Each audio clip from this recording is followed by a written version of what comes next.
உங்க வாட்ஸ்அப்ல இனி இந்த தொந்தரவே இல்லை. அப்ப என்ன, இனி வேற லெவல்ல கலக்குங்க.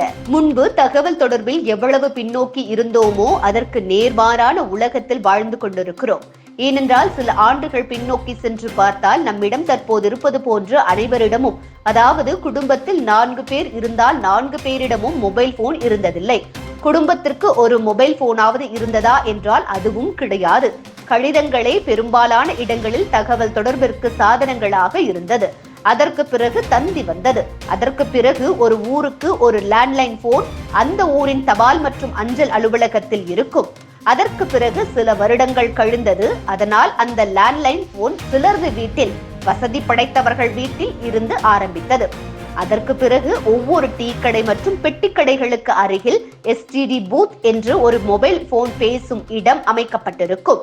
அங்கு சென்று காயின் மூலம் தங்களது உறவினர்களிடமும் நண்பர்களிடமும் பேசிக் கொள்வார்கள். இதனைத் தொடர்ந்து கைக்கு அடக்கமான பட்டன் மொபைல் போன்கள் வர ஆரம்பித்தது.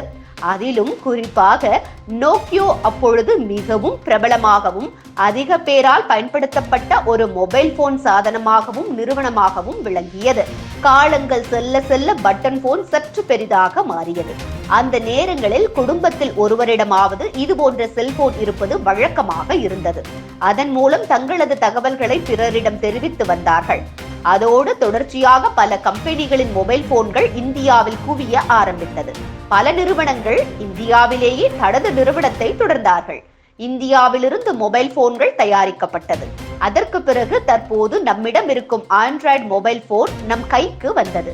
இந்த மொபைல் போனின் மூலம் அருகில் இருப்பவர்கள் மட்டுமின்றி வேறு மாநிலங்களில் உள்ளவர்களிடமும் வேறு நாட்டில் உள்ளவர்களிடமும் எளிதாக பேசிக்கொள்ள முடிகிறது. ஏன், அவர்களை முகத்திற்கு முகமாக பார்த்து பேசும் அளவிற்கு வீடியோ கால் வசதியும் அதிகமாகிவிட்டது. அந்த வகையில் இந்த தகவல் தொடர்பு தற்போது பலரால் அதிகமாக பயன்படுத்தப்பட்டு வருகின்ற ஒரு சாதனம் மற்றும் ஆப் என்றால் அது வாட்ஸ்அப். இந்த வாட்ஸ்அப் ஆண்ட்ராய்டு மொபைல் போனுடைய ஆரம்ப காலத்திலேயே பலரால் உபயோகப்படுத்தப்பட்டது. தற்போது அந்த ஆப் இல்லாமல் ஒருவரும் இருக்க மாட்டார்கள். அது பல அப்கிரேடுகளும் வந்து பல சாதனங்களையும் பெற்றுள்ளது. பெரும்பாலான ஆன்லைன் வியாபாரங்கள் இந்த வாட்ஸ்அப் மூலமே நடைபெற்றுக் கொண்டிருக்கிறது. வாட்ஸ்அப் குரூப்பிலும் பலர் தங்களது வேலைகளை செய்து வருகின்றனர். அந்த வகையில் பல நேரங்களில் பலரது நம்பரையும் பதிவு செய்து வாட்ஸ்அப்பிற்கு செய்தி அனுப்ப வேண்டிய நிலைமை நமக்கு எந்த நேரத்திலும் ஏற்படலாம். ஆனால் அவர்களது நம்பர் நமக்கு தேவையில்லை. ஆனால் இந்த நேரத்திற்கு அவர்களிடம் இதனை வாட்ஸ்அப் மூலமாக அனுப்ப வேண்டும் என்பதற்காக ஒருவரின் நம்பரை நாம் பதிவு செய்த பிறகு வாட்ஸ்அப்பில் மெசேஜ் அல்லது தகவல்களை அனுப்பும்படி இருந்தது. ஆனால் இனி அந்த அவஸ்தை தேவையில்லை. ஏனென்றால் யார் ஒருவருக்கு நீங்கள் ஒரு தகவலை அனுப்ப வேண்டுமோ அவரது நம்பரை காப்பி செய்து பிறகு சர்ச் பட்டனை தொடுத்து காப்பி செய்த அந்த நம்பரின் நம்பரை அதில் பேஸ்ட் செய்து சர்ச் பண்ணும் போது அவர் வாட்ஸ்அப்பில் இருக்கிறார் என்றால் நேரடியாகவே சாட் என்ற ஒரு வசதி நமக்கு கிடைக்கிறது. அதன் மூலம் நாம் எளிதாக ஒருவரது நம்பரை சேவ் செய்யாமலேயே சாட் செய்து கொள்ளலாம்.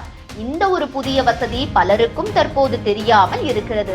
அதனை தற்போது உபயோகப்படுத்தி பிறருக்கும் கூறுங்கள்.